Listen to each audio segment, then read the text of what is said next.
हरिः ओम् श्रीगुरुभ्यो नमः। हरिः ओम्।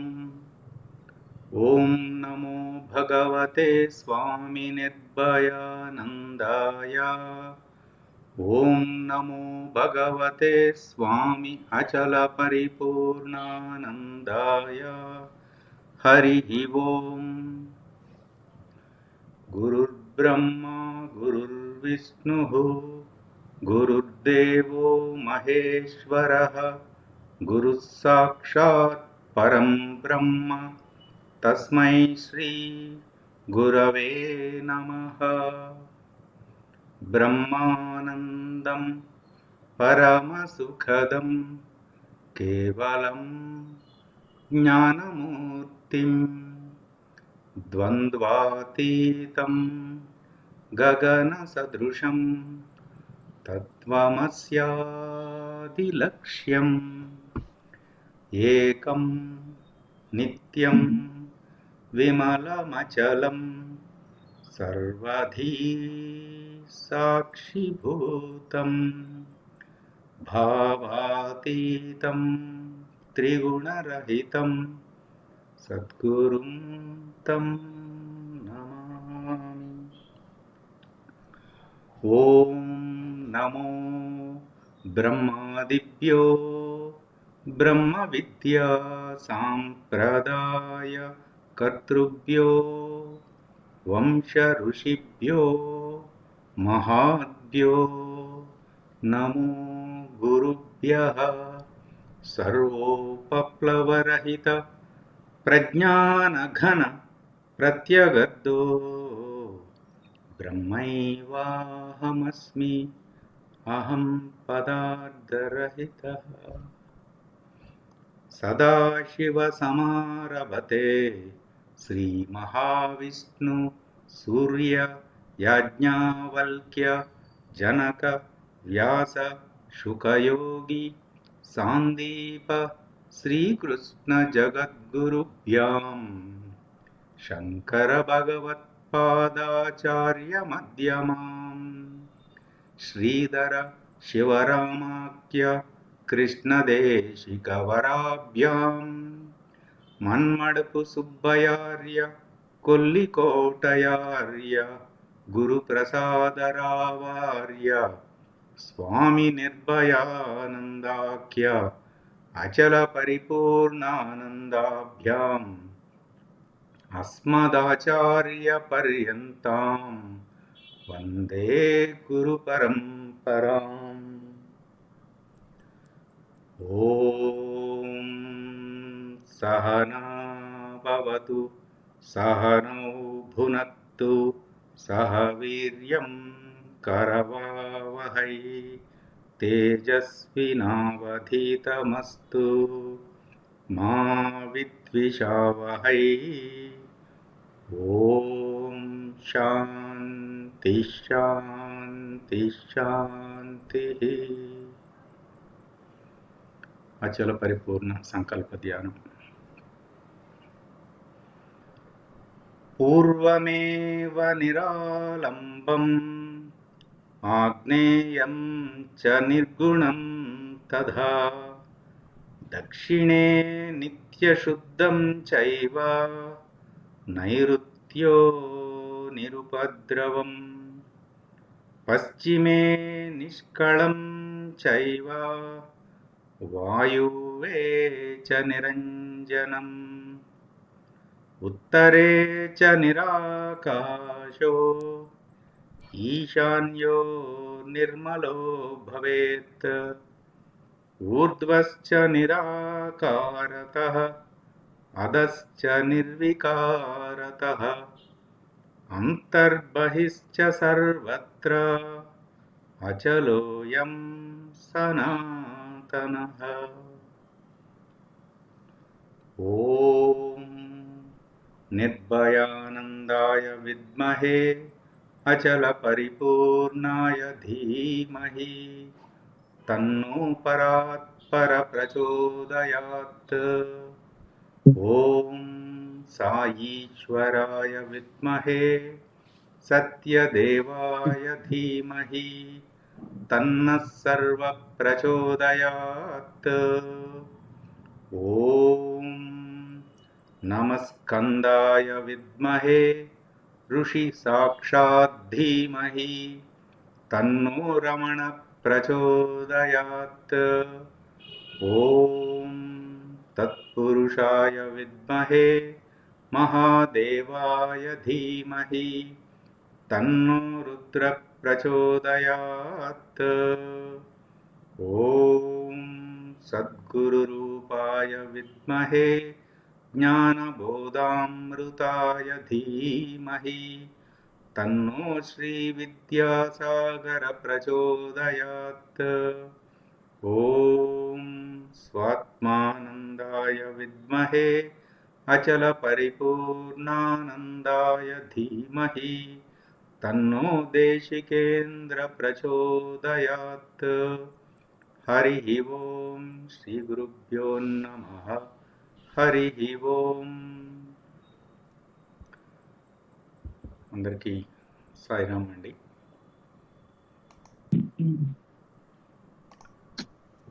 సాయిరామ్ స్వామి.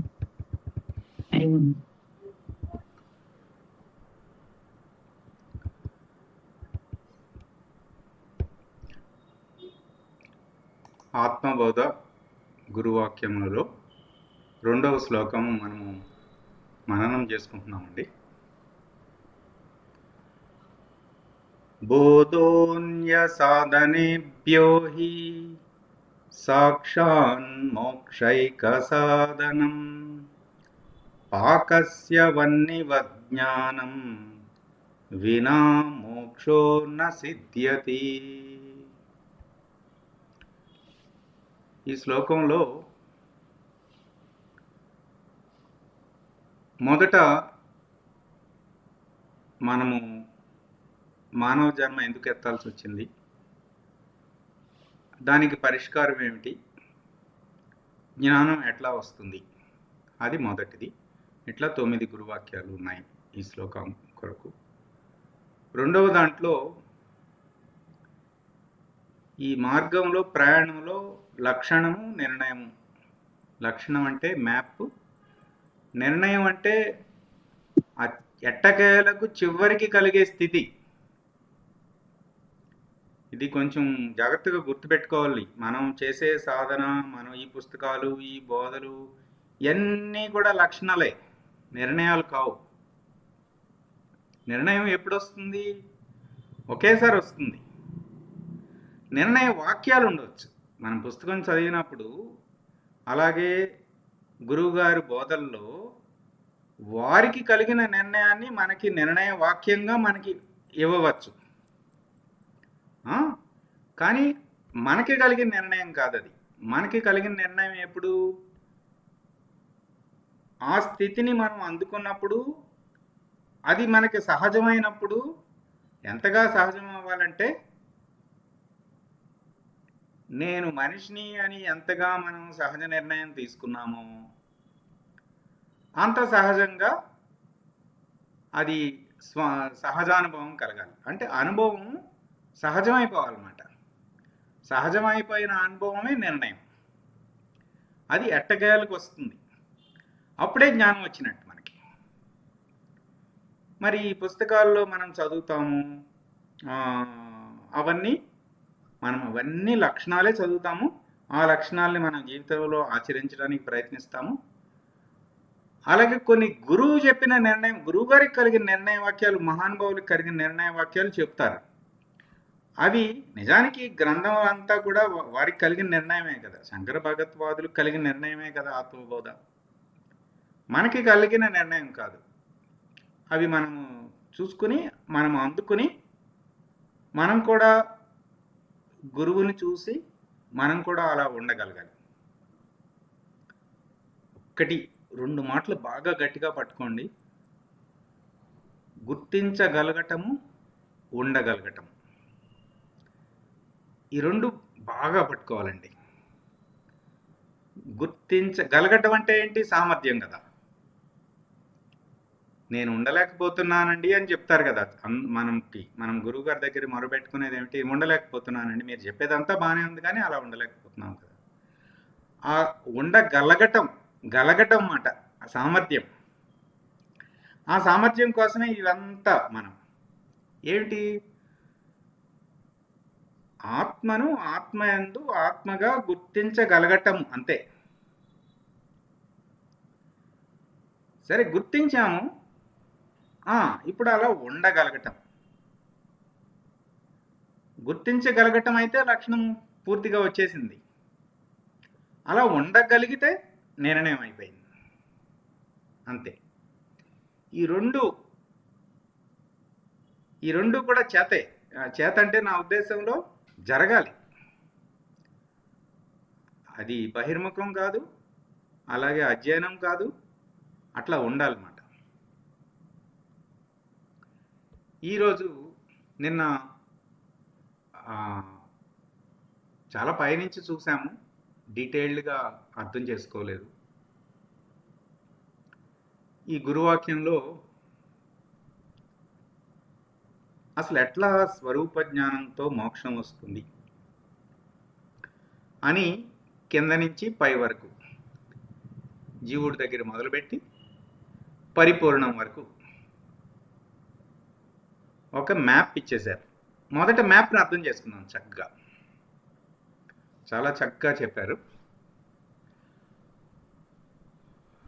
ఒక్కొక్కటి చూసుకుందామండి. ఒక్కొక్క కొమ్మ మాట. ఇది చెట్టుకి మాన అనుకుంటే కనుక స్వరూప జ్ఞానంతో మోక్షం, దానికి ఒక కొమ్మ, చిన్న కొమ్మలు, ఆకుల దగ్గర అది ఉంటుంది. జీవుడు ఏమిటి? జీవుడు అంటే శరీరం అనే ఆవరణ యందు వ్యాపకమై ఉన్నది. అంటే ఏంటి? తనను తాను శరీరము అనే ఒక పరిమితికి మాత్రమే గుర్తిస్తుంది. నిజానికి జీవుడు అంటే ఎవరు? మనం చెప్పుకున్నాం కదండి. ఎవరైనా ట్రై చేస్తారా ఇంకొక ఉపమానం జీవుడు అంటే? గడిచిన 7 సెషన్స్లో చెప్పుకున్నాం మనం. దేహాత్మ భావనే జీవుడు. దేహాత్మ భావనే జీవుడు. అవును. ఇంకా కరెక్ట్. ఇంకెవరైనా చెప్తారా? వృత్త పరిధి కేంద్రము అది చెప్పుకున్నాం కదండి. పరిధిలో ఉండేదేమో జీవుడు, కేంద్రానికి చేరుకునేవాడు పరమాత్మ. అంతే, ఆత్మ. చివరికి రెండు ఏకమైపోతాయి. పరిధి కేంద్రము ఏకమైపోతాయి అన్నమాట. ఇంకా అంతఃకరణమే జీవుడు. మనము మనసు, బుద్ధి, చిత్తము, అహంకారం అనుకుంటున్నాం కదా. అది లేనిది కదా, అది ప్రతిబింబం కదా. ఆ నీడను పట్టుకుని అదే సత్యమని భావించుతున్నవాడు జీవుడు. అది వదిలేస్తే ఉన్నది దేవుడే. గురువు గారు చాలా చక్కని ఉపమానం అండి. అది మనకి వాట్సాప్ గ్రూప్లో చదివారు కదా. పాము కప్ప. కప్ప ఎప్పుడు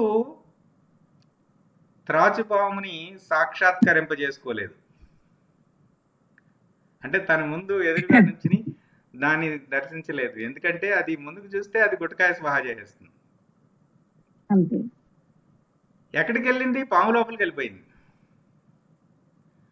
ఉన్నదంతా త్రాచుపామే. రామకృష్ణులు కూడా ఒక ఉపమానం చెప్తారండి. గురువుని ఎంచుకోవటం విషయంలో చెప్తారు రామకృష్ణులు. గురువు త్రాచుపాములాగా ఉండాలట. ఎందుకంటే చిన్న బురద పాము అనుకోండి, ఈ కప్పను మింగితే ఆ బురద పామేమో ఈ కప్పను మింగలేదు. ఇది పూర్తిగా కాలం చేయదు. అటు అది మింగలేదు. ఇద్దరికీ ఇబ్బంది. పాముకి ఇబ్బంది, కప్పకి ఇబ్బంది, గురువుకి ఇబ్బంది, శిష్యుడికి ఇబ్బంది. అట్లా కాకుండా సామర్థ్యత కలిగిన, స్వానుభవం కలిగిన గురువు అనుకోండి, టప్ మనీ అయిపోతుంది అంతే అని రామకృష్ణులు చెప్పారు. గురువు త్రాచుపాము వంటి గురువు చేతిలో పడాలి మనము, అప్పుడు జరగవలసిన పని వెంటనే జరిగిపోతుంది, చాలా తేలిగ్గా జరిగిపోతుందని. సరే, ఇక రెండవది బ్రహ్మం అండి. బ్రహ్మం అనంత విశ్వమంతా ములుగురొచ్చ సందులేక వ్యాపకమై ఉన్నది. ఇది ఈ రెండు కూడా వ్యాపకము అనే లక్షణాన్ని ఉపయోగించి మనకు చెప్తున్నారు. ఇక్కడ మొదటేమో ఆత్మ కేంద్రముగా ఉన్నది వృత్తము దగ్గర అని చెప్పుకుని,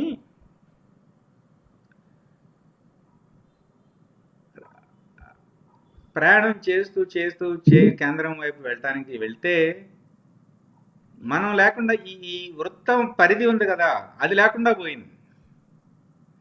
అది లేకుండా పోయి అసలు అటు కేంద్రము లేదు, వృత్తము లేదు, పరిధి లేదు, ఉన్నదంతా ఆత్మే.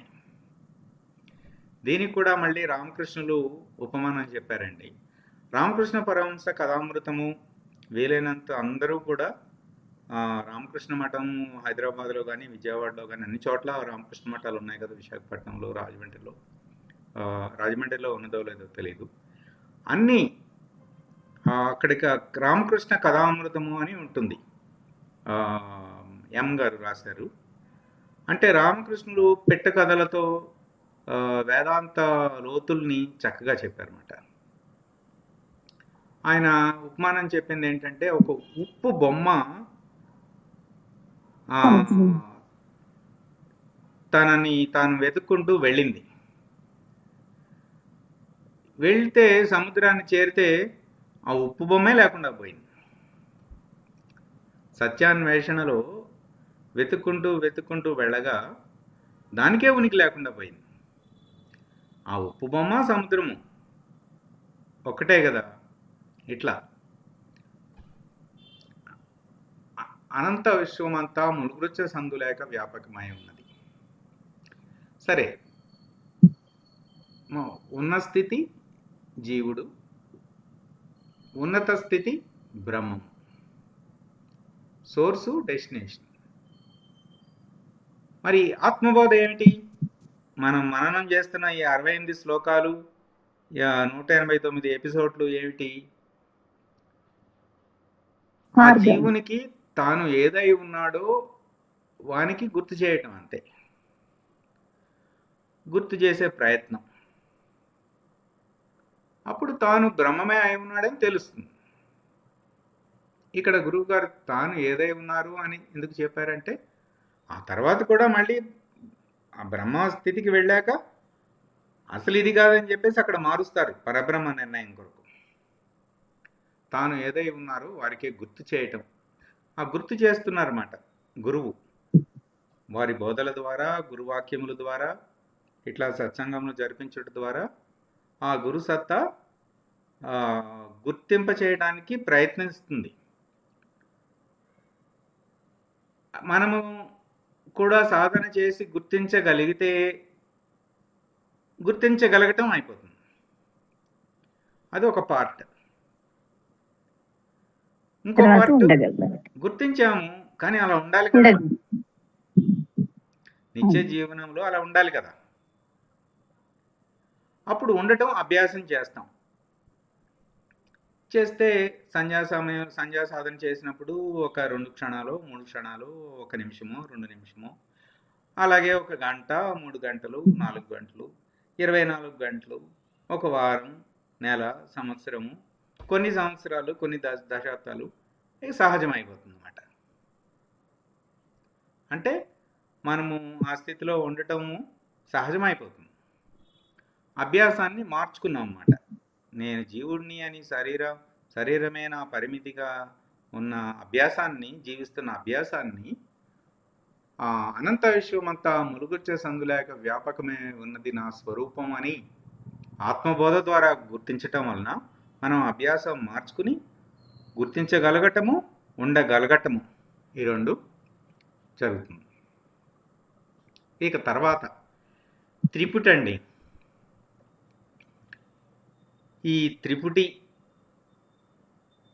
నిజానికి మనకి ప్రపంచం అని చెప్పుకునేదంతా కూడా త్రిపుటే.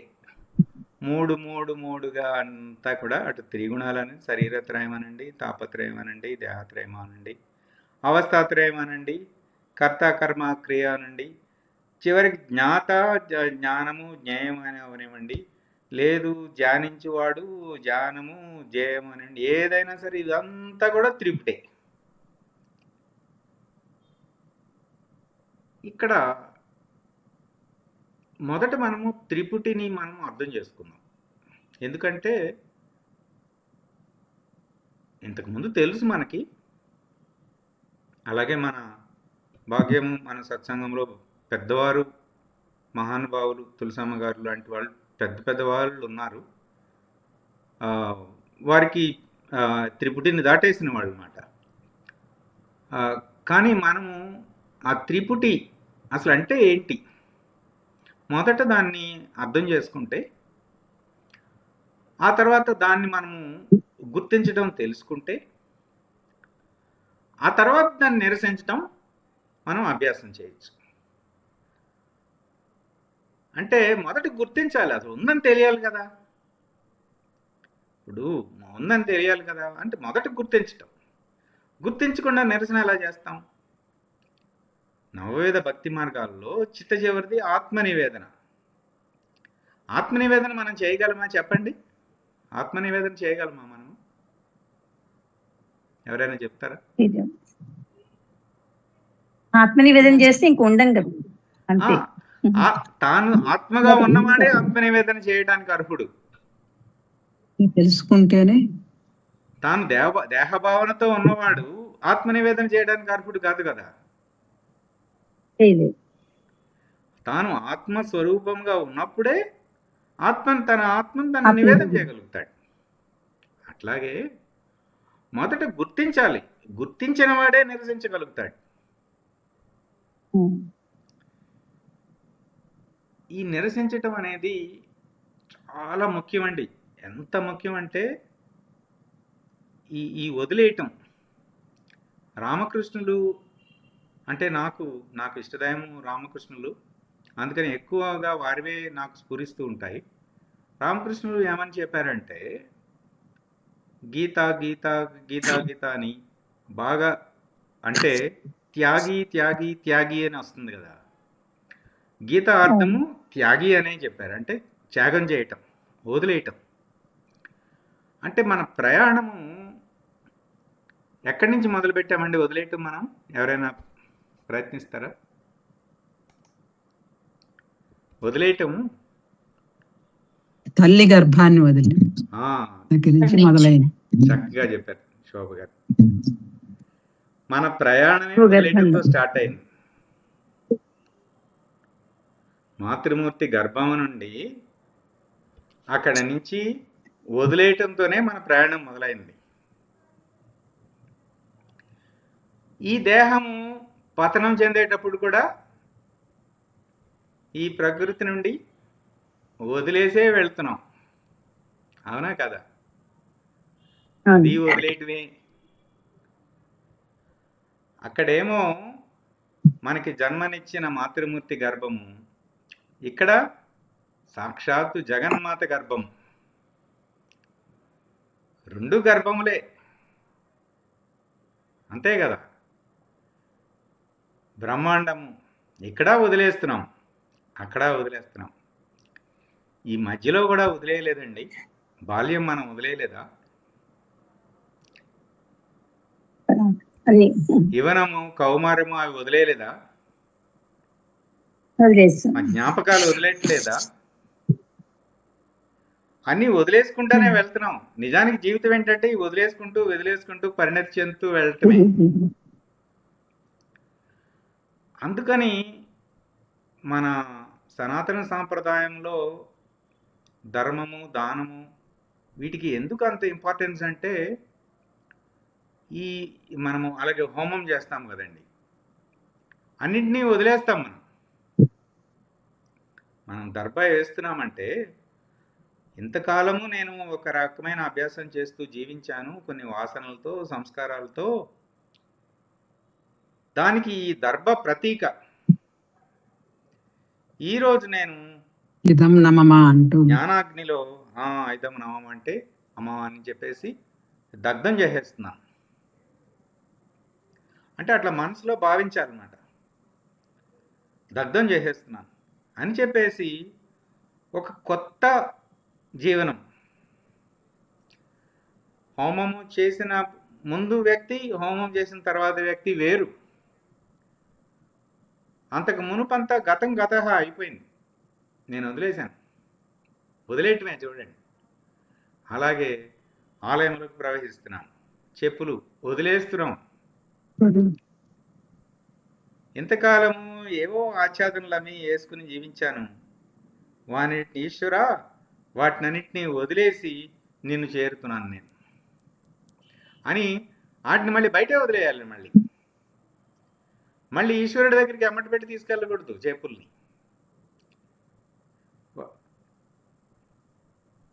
అట్లా మన సనాతన సాంప్రదాయంలో ఏంటంటే ప్రతి ఇంటికి ఒక ఆత్మనిష్ఠులు, బ్రహ్మనిష్ఠులు ఉండేవాళ్ళు. అప్పట్లో వాళ్ళు ఇవన్నీ ఏర్పరిచారు చక్కగా మనకి.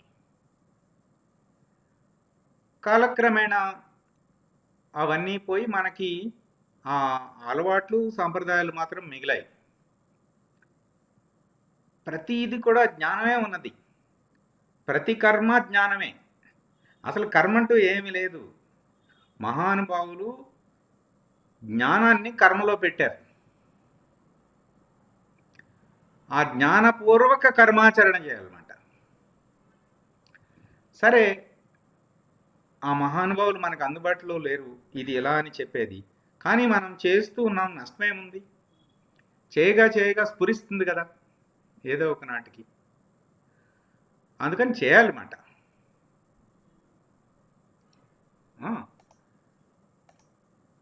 మళ్ళీ మ్యాప్లోకి వెళ్దాం.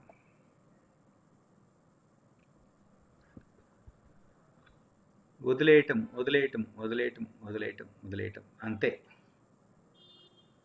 అన్నీ ప్రాపంచిక జీవనం వదిలేసాయి. ఏమిటి మన ప్రయారిటీ 1 ఏమిటి? మోక్షము.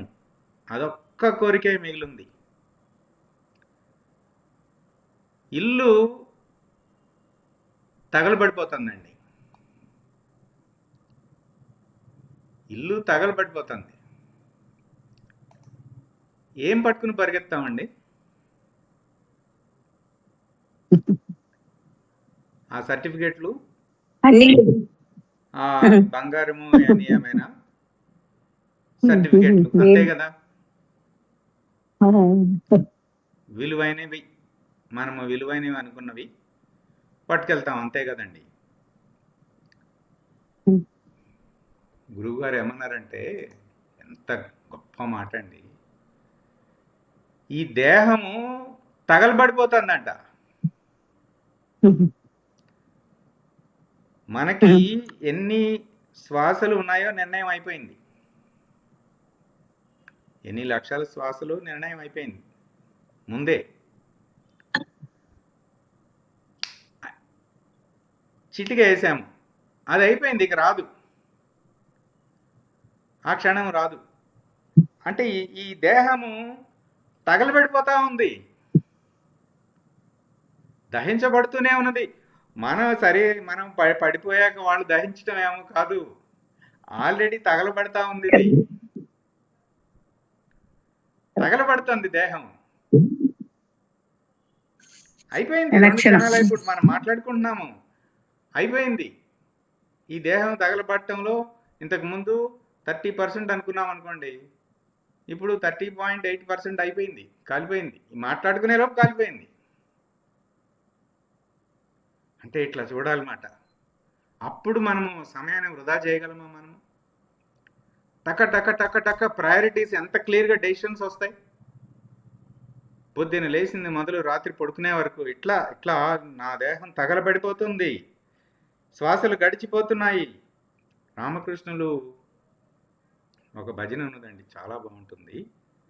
చేజారినది ఇంకొక రోజు, గురుపద దర్శన భాగ్యము లేక. నన్నిక దూరం చేయకు స్వామి, నన్నిక దూరం చేయకు స్వామి, వారణం వారణం రామకృష్ణ ప్రభు వారణం, భవబంధనం జననం మరణం. చేజారినది ఇంకొక రోజు, గురుపద దర్శన భాగ్యము లేక. నిజంగా అట్లా ప్రతిరోజు రాత్రి ఏడ్చేవాళ్ళట ఆయన. అమ్మ నేను పూజ చేస్తున్నాను, దర్శనం అవ్వట్లేదు, ఇంకో రోజు అయిపోయింది కదమ్మా అని చెప్పేసి అయిపోయి చివరికి ఆ అమ్మ చేతిలో కాళీమాత, దక్షిణేశ్వరి కాళీమాత చేతిలో ఉన్న ఖడ్గాన్ని తీసుకుని ఆత్మార్పణ చేసుకోవడానికి సిద్ధపడిపోయారు. మనము క్షణం గడిచిపోతుందండి. ఇప్పుడు ఉన్న మనం ఆల్రెడీ ముందు చెప్పుకున్నాము, ఉన్నది గుర్తించడం మానవ నైజం కాదు, లేనప్పుడే తెలుస్తుంది దాని విలువ. ఇప్పుడు చక్కగా మనకి గురువుగారు అందుబాటులో ఉన్నారు. ఇప్పుడు గురువుగారు మౌనంలోకి వెళ్ళారనుకోండి, మాట్లాడలేము కదా. ఇప్పుడు పెద్దస్వామి గారు ఒకప్పుడు బోధించారు, ఆ తర్వాత పెద్దస్వామి గారు మౌనంలోకి వెళ్ళారు, అంతకు ముందులాగా బోధించారు కదా. మరి మన ఆరోగ్యం ఎంతకాలం ఉంటుంది? అసలు మన ఆయుర్దాయం ఎంత? ఎవరి రేపు ఎవరికి తెలియదు కదా. ఇప్పుడు మనందరం 23 మంది ఉన్నామండి ఈ గ్రూప్లో, ఇప్పుడు సత్సంగంలో. ఈ 23 మందిలో ఎవరికైనా మరొకరి రేపు తెలుసా? తెలీదు. రేపు ఎలా ఉంటుందో తెలీదు. ఎలా ఉంటుందో, లెగుస్తామో లేదో, ఒకవేళ ఉంటే ఆరోగ్యంగా ఉంటామో లేదో, ఒకవేళ ఉంటే అందించేవారు ఆరోగ్యంగా ఉంటారో, వారు ఆరోగ్యంగా ఉంటే నేను ఆరోగ్యంగా ఉంటానో లేదో, అసలు ఉంటామో లేదో ఏమీ తెలియదు. ఇప్పుడు ఉంది, ఈ క్షణం ఉంది. గురువుగారు ఏం చెప్పారు? ఒక్క రెప్పపాటు చాలు నాయన, నీకు అటు తాళం తిప్పుతున్నావు కదా, తాళం అటు పక్క తిప్పుతున్నావు కదా, ఇటు పక్కకి తిప్పే, అయిపోయింది.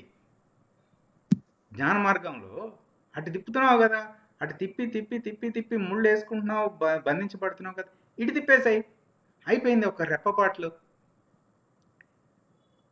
ఆ రెప్పపాటు ఎప్పుడైనా రావచ్చు, చెప్పలేము. అయిందా, అయిపోయింది. అట్లా స్వాతి చినుకు కోసము ఎదురు చూస్తూ ఉంటుంది. ఆ స్వాతి చినుకు ఎప్పుడు పడుతుందా అని చెప్పేసి, పడిన వెంటనే అప్పుడు సముద్రం లోపలికి వెళ్ళిపోయి ముత్యంగా తయారవుతుంది. మనకి గురువు గారు ఇచ్చిన ఉపదేశము అది, ఆ చినుకు, స్వాతి చినుకు ఆల్రెడీ వచ్చేసింది మనకి. మనం భాగ్యవంతులము. అది మనము పదిలంగా ఇక సాధన చేయాలి. ఇక మనుష్యత్వం వచ్చేసింది, ముముక్షత్వం వచ్చేసింది, మహాపురుష సంశ్రయం కూడా లభించింది, ఉపదేశం కూడా లభించింది, అక్షరజ్ఞానం ప్రసాదించాడు ఈశ్వరుడు, జపం చేసుకోగలుగుతున్నాము, శంకర భగవత్పాదుల గ్రంథములు ఉన్నాయి, పుస్తకాలు ఉన్నాయి, చదువుకోవటం. మనం ఏమి రాళ్ళు కొట్టక్కర్లేదు, కొండలు ఎక్కక్కర్లేదు, ఏమీ చేయక్కర్లేదు. సమయం ఉన్నది, ఉపయోగించుకోవాలి. క్షణం ఉపయోగించుకోవాలి. ఆ తహ ఉండాలండి. ఆ తహ, వ్యాకులత ఎంత ఉండాలంటే, అసలు ఈ పుస్తకాలు ఇవన్నీ బోధలన్నీ పక్కన పెట్టండి, ఆ లోపల హృదయం తప తప తప తప కొట్టుకోవాలన్నమాట. ఎంత రామకృష్ణులు ఎలా చెప్పారంటే, ఎట్లాగైతే నీళ్లలో మునిగిపోతే బయటపడటానికి ఎంతగా కొట్టుకుంటామో అంతగా విలవిలలాడిపోవాలి, కొట్టుకోవాలన్నమాట. అప్పుడు ఆ తహ గురు సత్తాన్ని కదిలిస్తుంది. గురువు గారు అందరినీ చూస్తారండి, ఎవరో ఒకరిని పిలుస్తారు, ఇటురా నాయన, ఏమిటి బాగా నిలకడ చెందుతుందా అంటారు. ఆయనకి తెలుసు ముందే నిలకడ చెందుతుందని. వెంటనే మార్చేస్తారన్నమాట. ఎలా తెలిసింది? ఆ చూడగానే ఆ కదలిక కలుగుతుందన్నమాట. అట్లాగే వారి చూపు వేరు, మన చూపు వేరు. మన బుద్ధి కూడా అట్లా వికసించాలి. ఎంతగా వికసించాలంటే సూక్ష్మము, సునిశ్చితత్వము, తీక్షణత్వం. మంచి నైఫ్ ఎడ్జ్ లాగా చాలా పొదునుగా ఉండాలి, తీక్షణంగా ఉండాలి. అవసరం లేని ఒక్క వేటితో తెంచేసేటట్టుగా ఉండాలి. ఇంకా చాలు, ఇవన్నీ చాలు, ఈ రోజు కట్. ఇంకా మళ్ళీ నన్ను కిందకి లాగమాకు ఈ విషయాలతో. దీన్ని నేను నిరసిస్తున్నాను, ఈ అలవాటుని నేను నిరసిస్తున్నాను, ఈ ఈ అపేక్షను నేను నిరసిస్తున్నాను. ఖడ్గంలాగా కోసేయాలి, నీకు అది మళ్ళీ ముట్టుకోకూడదు. అట్లా తీక్షణత్వం. సునిశ్చితత్వం ఎట్లాగైతే ఎలక్ట్రాన్ మైక్రోస్కోప్లో కనిపిస్తుందో, గురువు గారు మనం చూస్తున్నాం కదా, అట్లా చూస్తారు. చూసి ఇంకా ఇంకో 6 ఫింగర్స్ ఉన్నాయా మీ బాబుకి, మీ బాబుకి పలానా ఇబ్బంది ఉన్నదా అని చెప్పేస్తారన్నమాట. అంటే ఒక్కసారి కింద నుంచి పైకి చూడగానే ఎంతో సునిశ్చితమైన చూపు. మొత్తం మన పాస్ట్ ప్రజెంట్ ఫ్యూచర్ మొత్తం అర్థమైపోతుంది. సాక్షాత్తు ఈశ్వరుడు గురువు ఒక్కరేనండి, వేరు కాదు. అట్లా సూక్ష్మంగా అది మన బుద్ధిని అభ్యాసం చేయాలి. మనందరికీ వచ్చండి, మనమేమి అది లేదు అనుకోవడానికి లేదు. ఇప్పుడు వాళ్ళ ఇంట్లో లైట్ వెలగట్లేదు, వాళ్ళ ఇంట్లో ఉన్నట్టు లేరు అంటారు. షట్ ప్రమాణాల్లో ఒక ప్రమాణాన్ని మీరు వాడారు. అంటే మనకు తెలీదు ఆ ప్రమాణాన్ని వాడామని చెప్పేసి. కానీ మీకు షట్ ప్రమాణాల్లో ఒక ప్రమాణాన్ని వాడి ఆ ఇంట్లో ఈరోజు మనుషులు లేరని నిర్ణయించారు. పేరు తెలియదు అంతే. అట్లాగే నేను 6 ప్రమాణాలు గ్రూప్లో పెట్టాను కదా. ఈ 6 ప్రమాణాలని మనం గట్టిగా పట్టుకోవాలి.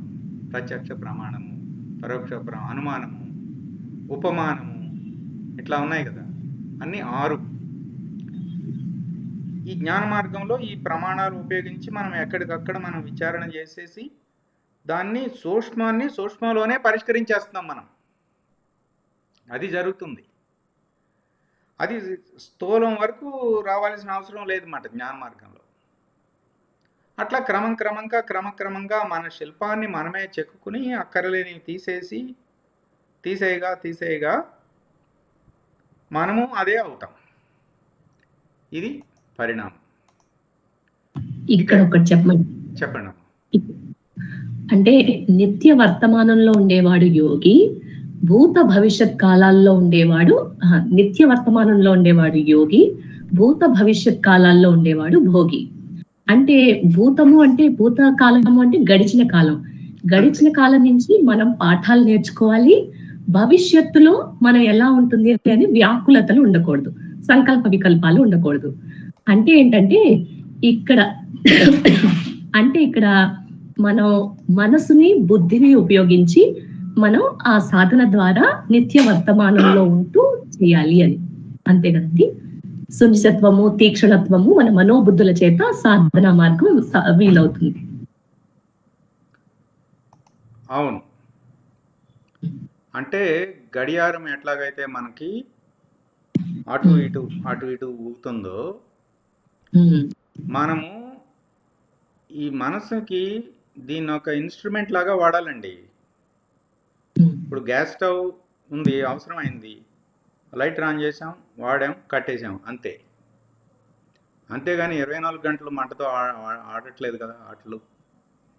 దాని అవసరానికి ఉపయోగించుకున్నాం. అట్లాగే ఈ మనసుకు కూడా ఎంతవరకు అవసరమో దాన్ని switch on, use it and close it, అంతే. లేదనుకోండి, ఇది బ్రహ్మరాక్షసి మనసు. మనం మొదటి కథలో చెప్పుకున్నాం కదా, కుక్కతోక. ఇదేమైపోతుంది అయితే పాస్ట్కి పట్టుకుపోతుంది, మనని గతంలోకి తీసుకుపోతే గతంలో ఉన్న బాధలు, భయాలు, అవి ఏదో భయపడి ఉంటాం, అది ఆ బాధలన్నీ గుర్తుకు తెచ్చుకుని మళ్ళీ అటువంటి బాధలు వస్తాయేమో అని భయం. లేదా భవిష్యత్తులోకి తొంగి చూసి అమ్మో ఇంకేముంది, ఈ ఒకవేళ నా ఆరోగ్యం పోతే, అలా అయిపోతే, ఇలా అయిపోతే, ఇలా అయిపోతే, అమ్మో అమ్మో అనుకుంటాం. ఇక భయం. ఈ రోజుకి ఉన్నాం కదా, ఇప్పుడు ఈ క్షణానికి ఉన్నాం కదా, ఈశ్వరుడు ఇచ్చాడు కదా ఈ క్షణం బాగానే పుస్తకం చదువుకోగలుగుతున్నాం కదా, ఈ క్షణం ఇలా ఉందాం, ఈ క్షణం భగవన్నామ స్మరణ చేద్దాం. ఏ క్షణానికి ఆ క్షణం ఉండాలన్నమాట. ఈ క్షణం హరి ఓం, హరి ఓం, హరి ఓం, హరి ఓం, హరి ఓం. అంతే. ఈ హరి ఓం మనం ఈ భగవన్నామ జపం ఎందుకు అంత ముఖ్యం అంటే కంటిన్యూస్గా చేయాలంటే గ్యాప్ రాకూడదు. ఓం నమో భగవతే రుద్రాయ, ఓం నమో భగవతే రుద్రాయ, ఓం నమో భగవతే రుద్రాయ, ఓం నమో భగవతే రుద్రాయ, ఓం నమో భగవతే రుద్రాయ, ఓం నమో భగవతే రుద్రాయ అంటే గ్యాప్ రాకూడదు. వచ్చిందా అది అయితే గతంలోకి తీసుకుపోతుంది, లేదంటే భవిష్యత్తులోకి తీసుకుపోతుంది. మంత్రానికి మధ్యానికి మాకు గ్యాప్ లేకుండా అంటూ ఉంటే ఈ ఓం నమో భగవతే రుద్రాయ అని మళ్ళీ అన్నప్పుడు ఓం మొత్తం ఓం నుంచే కదా సృష్టి ప్రారంభమైంది. బ్రహ్మము కదా ఓం అంటే. నమః నేను కాదు నువ్వే, నేను కాదు నువ్వే అని చెప్తున్నాము. నమః నమః నమః నమః. ఎక్కడెక్కడైనా నమో నమః అంటే వచ్చిందంటే నేను కాదు, నేను కాదు. ఈ అంతఃకరణానికి ఉనికి లేదు. నువ్వే నువ్వే నువ్వే. ఓం అంటే నువ్వే, నమ అంటే నేను కాదు, నువ్వే నేను కాదు, నువ్వే నేను కాదు, నువ్వే నేను కాదు. ఎవరు? భగవంతుడైన రుద్రుడివి నువ్వే ఉన్నావు, భగవంతుడైన రుద్రుడివి నువ్వే ఉన్నావు, నేను కాదు. భగవంతుడైన రుద్రుడివి నువ్వే ఉన్నావు. ఇట్లా ఏ ఇష్టదేవత అయితే ఆ ఓం కృష్ణాయ నమః, ఓం కృష్ణాయ నమః, ఓం కృష్ణాయ నమః, ఓం కృష్ణాయ నమః అలా అన్నప్పుడు దానికి బాగా అభ్యాసం చేపిస్తున్నాం. ఏమని? అటుగాళ్లకు ఈటెలమాకు. ఈ క్షణానికి ఆ క్షణం ఉండు. ఎప్పుడైతే ఇలా ఉన్నామో సత్వగుణం వచ్చేస్తుంది. బాధపడటానికి అక్కడ ఏమీ లేదు, బాధపడలేము ఆ క్షణానికి ఆ క్షణంలో. ఎందుకంటే స్వస్వరూపం ఆనంద స్వరూపం. ఆ భగవన్ నామంలో కూడా రామకృష్ణులు ఏం చెప్పారంటే నామము నామ్ని వేరు కాదు.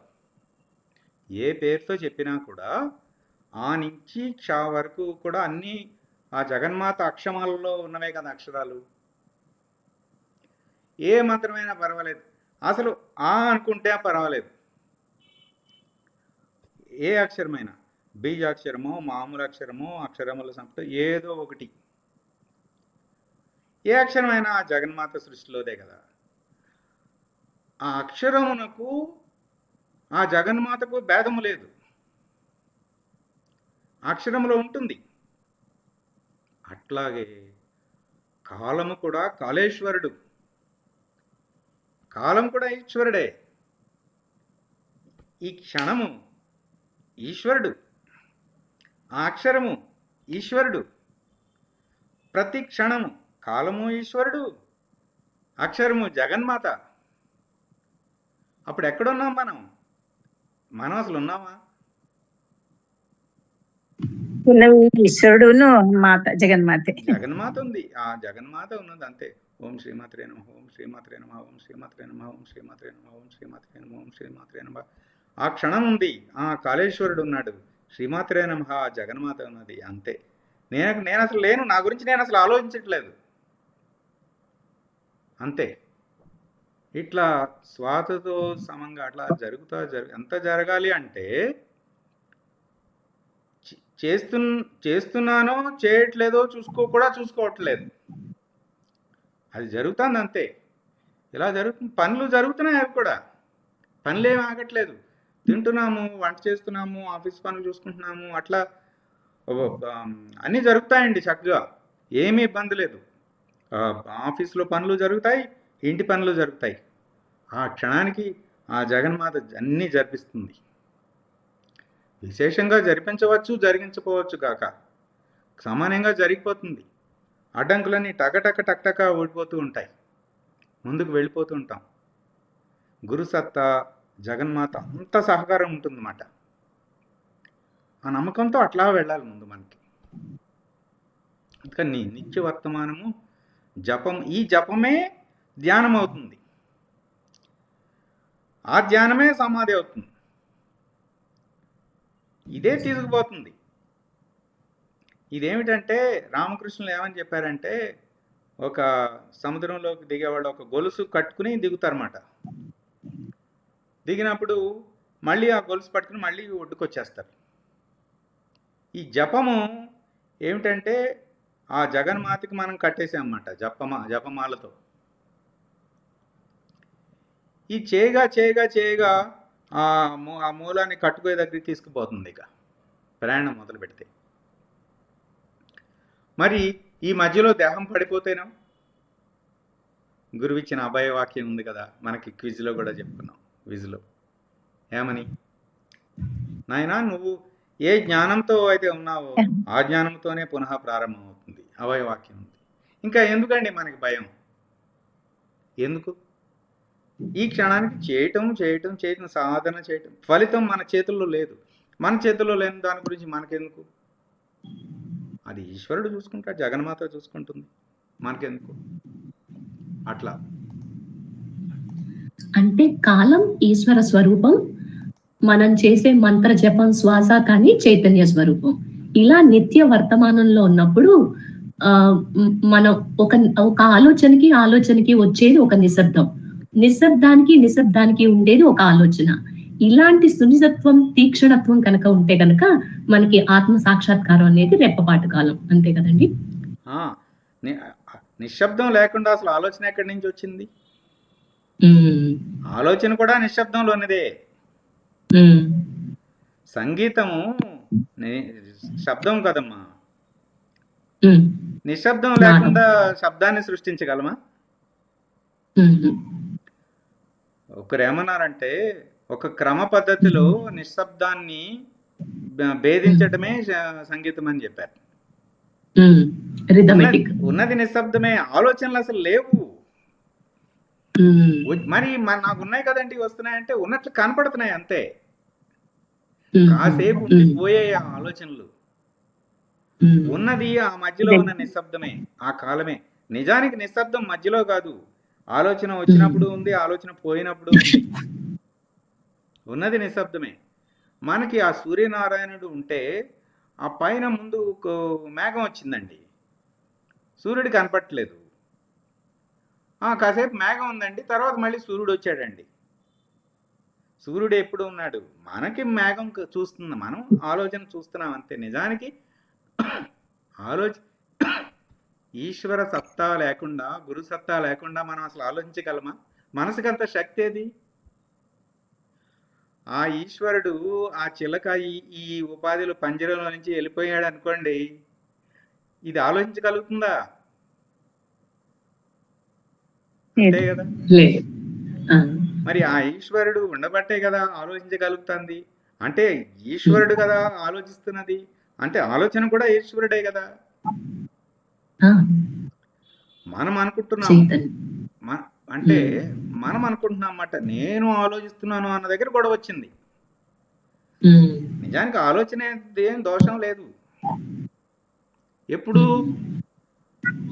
నా ఆలోచన అని అననప్పుడు. తన్మే మన శివ సంకల్పమస్తు, తన్మే మన శివ సంకల్పమస్తు అంటే శివ సంకల్పము మేరకే నేను నా జీవితం నడుచుకుంటాను అనుకున్నాం అనుకోండి, శివ సంకల్పం అంతే ఉన్నది. ఎవరి వచ్చింది? నాది కాదు, అదే స్ఫురణ. అర్థమైందా? ఆలోచనకి స్ఫురణకి ఆలోచన ఏమిటంటే నేనేదో చేసేసాను, నా ఆలోచన. స్ఫురణ ఈశ్వర సంకల్పము అందింది మనకి అంతే, చేసేసాం.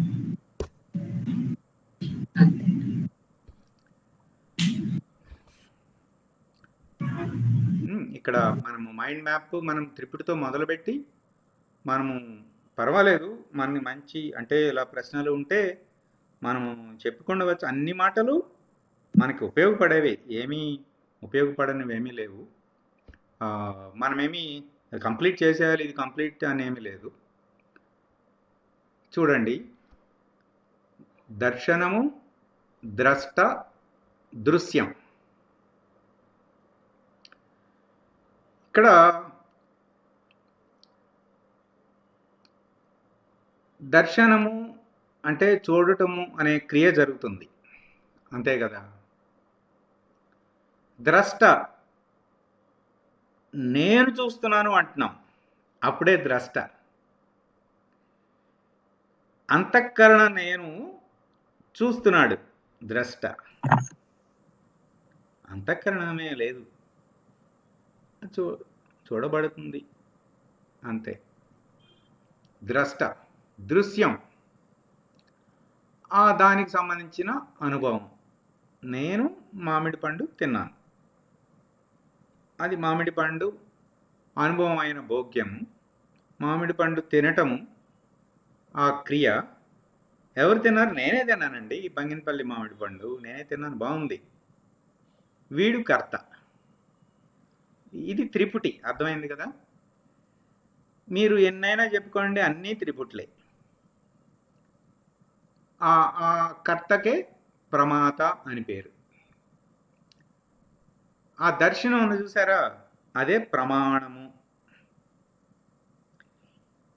ఆ ప్రమేయము, దేని గురించి అయితే మనం చెప్పుకుంటున్నాము అది ప్రమేయము, అది దర్శనము, జ్ఞేయము.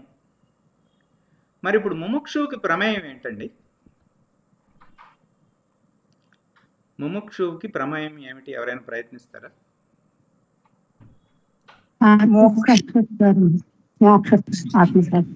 ఏమిటమ్మా?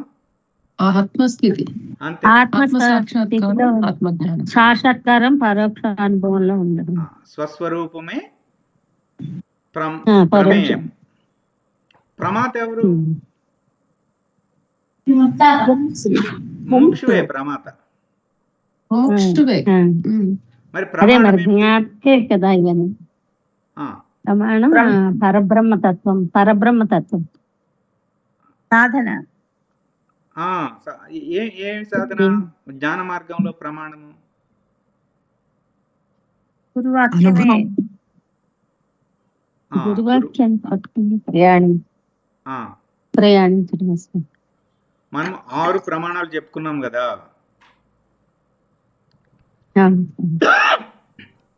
షట్ ప్రమాణాల్లో 6 ప్రమాణాలు చెప్పుకున్నాం కదండి.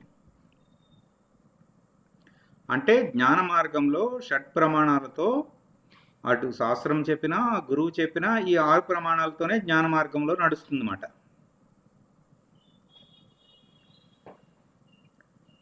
మనము ముముక్షువు ఈ షట్ ప్రమాణాలను వాడి ఆ విచారణ సాధన జరిగి ఆ ప్రమేయమును చేరతాడు. అంటే ఏమి జరుగుతుందంటే, ఈ ముముక్షువు ఈ ప్రమాణములు ఇవి 2 ప్రమేయంలో కలిసిపోతాయి. ఎట్లాగైతే ఉప్పు బొమ్మ సముద్రంలో కలిసిపోయిందో, అట్లా ఈ ముముక్షువు ఉండడు ఎప్పుడు సిద్ధి దశకు చేరుకున్నాక ఈ ప్రమాత ఉండడు, ఆ ప్రమాణము ఉండదు. ఈ జ్ఞాత ఉండడు, ఆ జ్ఞానము ఉండదు. జ్ఞేయము మాత్రమే ఉన్నట్లుగా ఉంటుంది. దీనికి గురువు గారు చెప్పిన ఉపమానము, పెద్ద ముళ్ళతో చిన్న ముళ్ళని తీసేశాక పెద్ద ముళ్ళను కూడా పారేస్తాం కదా. అట్లాగే ఈ జ్ఞానంతో మనం ఇదంతా చేసేసి ఆ తర్వాత అది కూడా పోతుందన్నమాట, అక్కర్లేదు ఇంకా. అట్లాగే రమణులు చెప్పిన ఉపమానము కొరివి కట్టె. కొరివి కట్టెతో మిగతా కట్టెలన్నీ కాల్ చేసి కొరివి కట్టె కూడా పోతుంది. అట్లా ప్రమాత ప్రమాణము ప్రమేయంలో కలిసిపోతుంది. ప్రమేయము స్వస్వరూపము ఉన్నది ఉన్నట్లుగా అలా ఉండిపోతుంది. అక్కడ చూడండి, ఇక్కడ రాశారు, తర్వాత దాంట్లో రాశారు చూడండి, ముముక్షువు వేదాంతము ఆత్మ రాశారు, చూసారా? ఇది జ్ఞానం అన్నమాట. ముముక్షువు వేదాంతము ఆత్మ. మనము యోగము ధ్యానం కూడా చేస్తున్నాం కదా. ధ్యానించేవాడు, ధ్యానము, ధ్యేయము. ధ్యేయం. జై. ఆ. మరి మనకేంటి శరీరత్రయాలు, అవస్థాత్రయాలు, గుణత్రయాలు, తాపత్రయాలు ఇవన్నీ ఉన్నాయి కదా. ఇవన్నీ కూడా త్రిపుటులు. ఇట్లా అన్ని త్రిపుటులు ఉంటాయి. కానీ మనము ఆశ్రయించింది జ్ఞాన మార్గంలో ఈ ఈ ఈ జ్ఞాత, జ్ఞానము, జ్ఞేయము అన్నీ కలిపి ఈ ఒక్క దాంట్లో వచ్చేస్తాయండి. ప్రమాత, ప్రమాణము, ప్రమేయంలో వచ్చేస్తాయి. షట్ ప్రమాణములను ఆధారంగా నేను స్వస్వరూపాన్ని ఈ ముముక్షువు ఈ షట్ ప్రమాణాలను ఉపయోగించి ఈ ముముక్షువు ఆ ప్రమేయంను చేరే ప్రయత్నం చేస్తున్నాం. అర్థమైందా? అర్థమైంది. ఇది అర్థమైంది. అనుభవించేవాడు, అనుభవం, అనుభవించబడేది. ధ్యానం చేయగా చేయగా చేయగా ఈ చేసేవాడు ధ్యేయంలో కలిసిపోతాడు. వీడు ఉండడిక. మీరు యాక్చువల్గా ఒక ముందు క్యాండిల్ ఒకటి పెట్టుకుని ఆ క్యాండిల్ని చూస్తూ చూస్తూ ఉంటే మీకు తెలిసిపోతుంది. కనపడకుండా పోతుంది. అందుకని అంటే ఈ షట్ ప్రమాణాలు అంటే ప్రమాత, ప్రమాణం, ప్రమేయం ఇవి ఈ షట్ ప్రమాణాలువా? ఆహా, కాదండి. ఈ ఒక్క మనం ఇక్కడ ప్రమాణం అని చెప్పుకున్నాము. 6 ప్రమాణాలు ఉన్నాయమ్మా. జ్ఞాన మార్గంలో 6 ప్రమాణాలు ఉన్నాయి. అది ప్రత్యక్ష ప్రమాణం. ఇంకొక క్లాస్ లో మనం చెప్పుకుందాంలేండి 6 ప్రమాణాలు. సరే, గ్రూప్ లో పెట్టారు. గురువు గారు కూడా రెస్పాండ్ అయ్యి లక్ష్యార్థం అని కూడా చెప్పారు. ఆ ఎగ్జాంపుల్స్ కూడా ఉన్నాయి అందులో, చూడండి ఒకసారి. అలాగే. ఆ ప్రమాణములన్నీ ఉపయోగించుకుంటాం. నిజానికి మనకి గురువాక్యమైనా శాస్త్రవాక్యమైనా ఆ ప్రమాణాలు వాడబడుతున్నాయి అందులో మనకు తెలియకుండానే. ఉపమానం ఉందండి, ప్రత్యక్షము, అలాగే ఉపమానం ఉందండి. ఉపమానం కూడా 1 ఆఫ్ 8 ప్రమాణాల్లో ఒకటి. మనం ఉపమానాలు ఎన్ని వాడుకుంటున్నాం మనం మాట్లాడుకునేటప్పుడు? అంటే జ్ఞాన మార్గంలో ఉన్న 8 ప్రమాణాల్లో ఉపమానం అనే ప్రమాణాన్ని మనం వాడుకుంటున్నాం. అర్థమైంది కదా? తర్వాత ఈ త్రిపుటిచే ఇప్పుడు మన గొడవ అంతా ఏమిటంటే మన సాధన ఏంటి? ఒక పరిమితికి నేను అగ్గిపెట్టెలోనే ఉండి ఈ అగ్గిపెట్టే నా ప్రపంచం అనుకుంటున్నాను కదా. ముందు కాస్త అగ్గిపెట్టెలో నుంచి బయటికి రా, విశాల విశ్వం ఉంది కదా. అంటే పరిమితించబడకూడదు, త్రిపుటిచే పరిమితించబడరాదు. ఇది మన సాధన. ఎందుకు త్రిపుటిని అర్థం చేసుకుంటున్నాం మనం? త్రిపుటి మనని పరిమితింపజేస్తుంది. నేను శరీరము అని అనుకున్నప్పుడు, నేను ఈ స్థూల శరీరము అనుకున్నప్పుడు ఇది పరిమితింపజేస్తుంది కదా మనని. పరిమితంగా ఉంటే మనము బ్రహ్మం అంటే ఏంటి? వ్యాపకమైనది కదా. మన పరిమితిని పోగొట్టుకోవాలి కదా. అందుకని ఈ త్రిపుటిచే పరిమితించబడరాదు. ఇది మనకి సాధన, ఇది మన లక్ష్యం. అంటే స్వస్వరూప జ్ఞానం అనేది ప్రధాన లక్ష్యం అయినప్పటికీ మనము ఇప్పుడు ఆచరించవలసింది ఏంటి? ప్రస్తుతం త్రిపుటి కదా మనని పరిమితింపజేస్తుంది కనుక త్రిపుటిచే పరిమితించబడరాదు. ఈ త్రిపుటిలో మళ్ళీ మల విక్షేపాదులు, మలము, విక్షేపము, ఆవరణ అని 3 రకాలుగా మనకి బంధనం ఉంది కదా. ఆ 3 రకాల బంధనాలని దాటాలి. అది కూడా ఒక త్రిపుటే. మళ్ళీ త్రిపుటి మాత్రమే రహితమైతే జీవన్ముక్తులు. అంటే ఈ త్రిపుటి తర్వాత మళ్ళీ ఇటు పక్క ద్విపుటి ఉంది. దాని సంగతి తర్వాత. ముందు మనం త్రిపుటి, ఈ త్రిపుటి వరకు వస్తే ఏమిటంటే ముక్తి చేరతాం. కానీ అది ఈ 14 లోకాల్లో ఎక్కడో ఒక చోట మళ్ళీ బంధించే అవకాశం ఉన్నది. ముక్తి మాత్రమే ఉంటే, మోక్షం కాదన్నమాట. మోక్షం అంటే పూర్తిగా పునరావృత్తి రహితం. ద్విపుటి కూడా లేకుండా పోవాలి. అది తర్వాత. త్రిపుటి మాత్రమే రహితమైన వాళ్ళేమో జీవన్ముక్తులు. ఇది ఇక్కడ వరకు ఈరోజు కంప్లీట్ చేసుకుందామండి. ఇంకా మిగతావి మనము రేపు చూద్దాము, మనకి సమయం అయింది కనుక. అంటే ఇక్కడ త్రిపుటి అంటే కర్త కర్మ క్రియ 3 వస్తాయండి. జ్ఞాత జ్ఞేయం అవన్నీ సరే, కర్త కర్మ క్రియ కూడా వస్తాయి కదా. ఏది చెప్పుకున్నా త్రిపుటే. అంటే నేను చేసే అహం ఉండకూడదు, కర్తృత్వ భావం ఉండకూడదు, అలా దాని మీద సంగత్వం ఉండకూడదు. కర్త కర్మ క్రియ ఉండనప్పుడు వాటితో బంధింపబడరు, సంగత్వం ఉండదు అని కదా దాని అర్థం. అంతేనండి. అంటే నాహంకర్తగా చేశామనుకోండి సాధన అభ్యాసము, అభ్యాసం చేయగా చేయగా చేయగా నేను కాదు ఈశ్వరుడు ఈ ప్రసాదం తయారు చేశాడు, నేను ఈశ్వరుడికి నివేదనిస్తున్నాను అంతే, ఒక టూల్ అంతే. అప్పుడు ఆ కర్మ మార్గంలో అట్లా చేస్తున్నప్పుడు నాహంకర్తగా అది ఉపయోగపడి కర్త లేకుండా ఆ కర్త ఉండదు, క్రియ ఉండదు, ఆ జరగటం మాత్రం ఉంటుంది అంతే, దాంతో సంగత్వం ఉండదు. అందుకని ఒకటి గుర్తుపెట్టుకోవాలి, మంచి ప్రశ్న వేశారు మీరు. మనం చేయాల్సిన మొట్టమొదటి చేయాల్సిన సాధన ఏమిటంటే ఈ నేను ప్లేస్లో ఈశ్వరుని పెట్టేయాలండి. ఎక్కడెక్కడైతే మనం నేను అంటున్నామో అసలు నేను అంటాం మానేసి చూడండి ఒక వారం రోజులు. ఒకవేళ ఎక్కడైనా నేను అని వాడాల్సిన వస్తుందంటే ఆ ప్లేస్లో ఈశ్వరుని పెట్టేసాం. ఈ నేనుని ఈశ్వరుడితో రీప్లేస్ చేయాలన్నమాట, ప్రతిక్షేపించాలి. అక్కడ మనం ప్రతిక్షేపించినా చేయకపోయినా నిజానికి చేస్తుంది ఈశ్వరుడే. సత్యంగానే చేయమంటున్నాం మనం. అంచేత ధ్యానము 3 గంటలు చేసామా, ఈశ్వర అనుగ్రహం చేత 3 గంటలు ధ్యానం జరిగింది. చూడండి, అంత మన మాటలు చాలా క్లియర్గా ఉండాలి. ఈశ్వరానుగ్రహం చేత 3 గంటలు కదలకుండా కూర్చోవడం అయ్యింది. అట్లా మాట్లాడటం అనే మాటలు మార్చుకోవాలి. అభ్యాసం మాటలతో మొదలు పెట్టాలి. అప్పుడు క్రమంగా ఏంటంటే ఈ నేను బలహీన పడిపోతుంది. ఆ తర్వాత చేయగా ఇక క్రియ కూడా నిజంగా బలహీన పడిపోతుంది. అట్లా ఉండటం మాత్రమే ఉంటుంది ముందుకెళ్ళే కొద్దీ.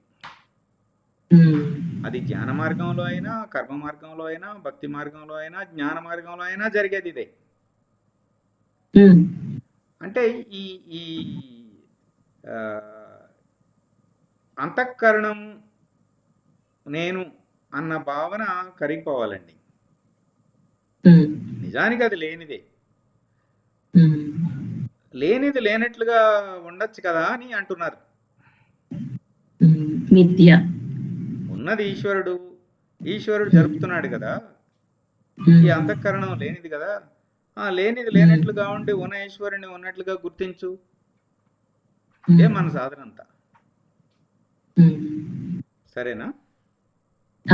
అదే భూతము భవిష్యత్తు లేకుండా నిత్య వర్తమానంలో ఉంటూ కర్త కర్మ క్రియ కాకుండా కార్యకారణ సంబంధం ఈశ్వరుడే అని తెలిసిన నాడు జీవన్ముక్తి. అంతే కదండి. అంటే ఇక నేను లేను, వెస్ట్ లో నేను లేను, ఇక అన్ని జరుగుతున్నాయి, జీవన్ముక్తి. ఆ తర్వాత మళ్ళీ సమిష్టిలో ప్రయాణం. మరి నీవు జీవన్ముక్తుడు అయితే, నీ యందు ఆత్మ ఉన్నట్లయితే, మరి నీ ఎదురుగా ఉన్న వారిలో కూడా ఆత్మే ఉన్నది కదా. సత్సంగ సభ్యులు 23 మంది ఉన్నారు, 23 వాళ్ళందరిలో అక్కడ కూడా ఆత్మే కదా. ఇక్కడ నాలో ఉన్నది ఆత్మ అయితే వారిలో ఉన్నది కూడా ఆత్మే అవ్వాలి కదండి. వారిలో కూడా ఉన్నదంటే ఆ జంతుజాలము, పక్షులు, చెట్లు, చేమలు, వీటిలన్నిటిలో కూడా రాళ్ళు రప్పులు అన్నిట్లో కూడా ఉన్నది ఆత్మే కదా. అది సెకండ్ ప్రయాణం, జీవభావం నుంచి ఆత్మభావంకి. ఆ తర్వాత నాలో ఆత్మభావాన్ని గుర్తించాను, ఆ తర్వాత అందరిలోనూ గుర్తించాలి. అందరియందు నీవు, నీలో అందరూ. అప్పుడు ఆత్మభావం నుంచి బ్రహ్మభావం వరకు స్టెప్ బై స్టెప్ మళ్ళీ క్రమంగా వెళ్ళాలండి. ఆ తర్వాత పరబ్రహ్మ నిర్ణయం తర్వాత. ఇట్లా మొదట ఫస్ట్ చేయాల్సిన పని ఏంటి? ఈ అంతఃకరణం నేను లేదు కాదు, ఈశ్వర చైతన్యం వల్ల జరుగుతుంది అని చెప్పి మొదట అసలు అందుకని ఈశ్వరానుగ్రహము, గురువు అనుగ్రహము అని మన సత్సంగ సభ్యులు అందరూ మాట్లాడతారన్నమాట. ఎలా ఉన్నారంటే గురువు అనుగ్రహం అండి నడిపిస్తున్నారు అంతే. అంటే మనం మాటల్లో అభ్యాసం అట్లా మార్చుకుంటున్నాం అట్లా.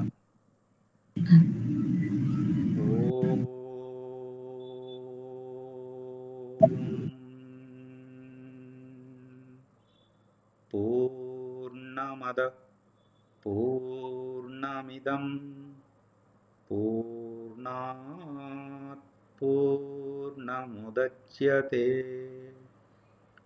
పూర్ణస్య పూర్ణమాదాయ పూర్ణమేవావశిష్యతే.